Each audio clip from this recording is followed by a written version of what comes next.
Welcome back, everyone. Go ahead and get settled. So, today, we're not just doing a standard literary analysis. We're actually going to take a bit of a journey. I stand before you not just as your professor, but really as a kind of disillusioned traveler who has actually walked the shadowed paths we're looking at today. In this explainer, we're going to completely dissect the parables of the tarantula preacher. Think of this as a totally immersive dive into an Arthurian psychodrama, a space where ancient chivalry literally rots away and twists into this predatory philosophy. We're stepping right into the uncanny wood, so pay close attention. Okay, let's dive into this because this is exactly where my journey began. Picture this. You're at the edge of the uncanny wood. I came across a knight sitting there in the gloom.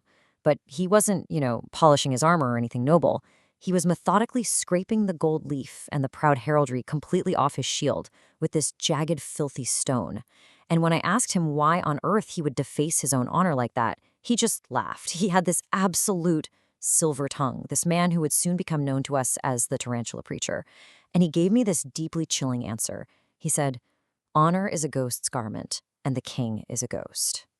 Now, I don't want you to look at this agenda as just a syllabus. Think of it more as a survival map for the treacherous philosophical terrain we're about to navigate and the descent into the preacher's mind.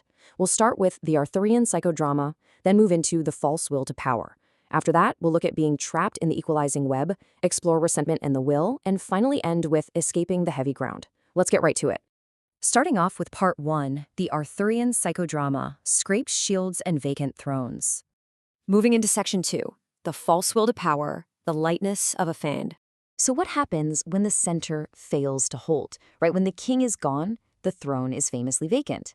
And the knight I met realized this and made a pretty terrifying choice. He cast his ruined shield right into the shadows and replaced his sacred knightly vows with what he called the uncanny law of the predator.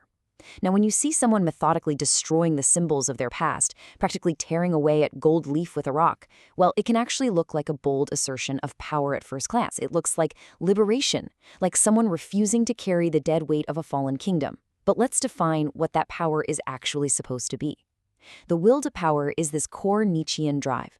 It's all about ultimate empowerment, self-overcoming, moving boldly beyond the restrictive, ghostly laws of the past to forge your own values. And the preacher? He totally claimed he was doing this. He literally hissed at me that he had traded the heavy, defensive weight of a shield for the aggressive lightness of a fang. And this brilliantly illustrates the massive contradiction at the very heart of his philosophy. On the left side here, we see the knight's rejection of the shield, destroying old laws, shedding the ghost's garment. Again, looks like freedom, doesn't it? But look at the right. What does he actually replace it with? Web traps. He imposes this uncanny law that literally only serves to ensnare other people. His rejection of a heavy past didn't lead to liberation at all. It just led directly to the creation of these oppressive, inescapable, and incredibly sticky traps for everyone else. Bringing us to section 3, trapped in the equalizing web, an experiential retelling. Now, what's really interesting about this slide is that we're moving straight from theory into terrifying practice. I'm going to drop the academic distance for a second here, because I need you to feel what it was actually like to stand with him in the permanent night. This isn't just theory on a page. This was a visceral experience of a philosophy made totally real. I followed him to the ruins of the Round Table, but it wasn't a table anymore. It was absolutely no longer a place for brothers to counsel. The preacher had covered the entire structure in this fine, sticky, shimmering silk. It was honestly a chilling sight. Let me walk you through exactly how this realization unfolded for me, step by step. First, like I just mentioned, just seeing that horrible silk draped completely over the ruins of our old ideals. Then second, he actually called out to me, specifically addressing my psyche, calling me the silver wolf. He told me to behold the true equality and urged me to take a seat. And then, the third step, I really looked at the arrangement. And I realized that this grand equality he was hyping up merely meant that every single seat at the table was completely equidistant from the center, and that center was no longer a throne of leadership. It was the mouth of a predator's trap. In his paradigm, true justice was just the hunger of the spider sitting in the middle of the web. Let's put our analytical professor hats back on for section 4, Resentment and the Will, the Future's Venom. So the preacher didn't just offer me a seat. He offered me a cup filled with this dark, shimmering venom. He promised me this venom was the future, claiming it was a weapon of atavism, that by abandoning the ghost of the king, we could use the coming darkness to our absolute advantage. Which leads me to ask you, right now, directly Socratic style, does the preacher actually achieve true individual empowerment? Does abandoning the past to claim the darkness truly make him powerful, or is it just a trap? Keep that question in mind as we look at the next piece of evidence. Let's look at the archetypes I encountered out there. The Pale Inquisitor offered frozen laws, basically just endlessly weeping for a dead past. The Last Thinker offered silent archives, obsessively indexing the sterile present. And the Tarantula Preacher, well, he claimed total superiority because he offered the future. But look at the nature of his action right there in the table. A perpetual hunt. His offering is literally just revenge. His grand will to power is really nothing more than a will to undo. He doesn't want to build a new kingdom, he just wants to turn everyone else into a meal.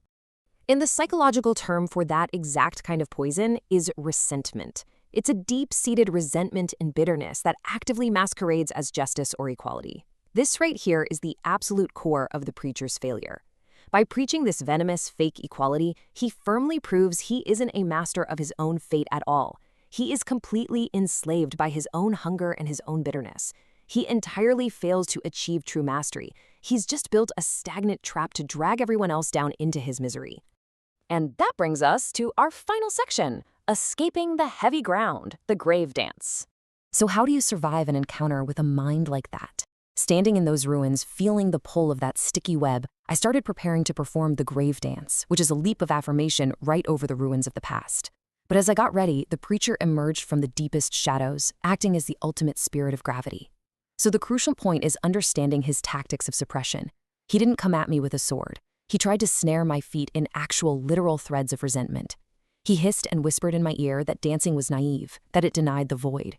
He actively tried to drag me down into the heavy soil of his own bitterness, declaring that the earth is only meant for the predator and the prey. He wanted to keep me heavy. But then, the core revelation hit me, the very thought that let me escape the uncanny wood. I looked at him, and I looked at his sticky, pathetic web, and I realized a future built on hunger is just as stagnant as a past built on guilt.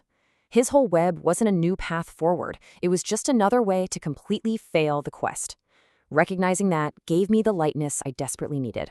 I leapt right over the silk, performing the grave dance, and moved toward a horizon his bitter mind could never, ever reach. So, as we wrap up today's explainer, I'm leaving you with this powerful final warning and question. You are all going to face your own uncanny woods out there. You'll encounter people who try to dress up their personal bitterness and revenge as profound justice. When that happens, what are you going to do? Will you leap over the silk of resentment, affirming your own path? Or will you sit at the ruined table and become prey in a future built only on hunger? Don't let bitterness masquerade as justice in your own lives, guys. The choice of how you carry your shield is entirely up to you. Study hard, and I'll see you in the next one.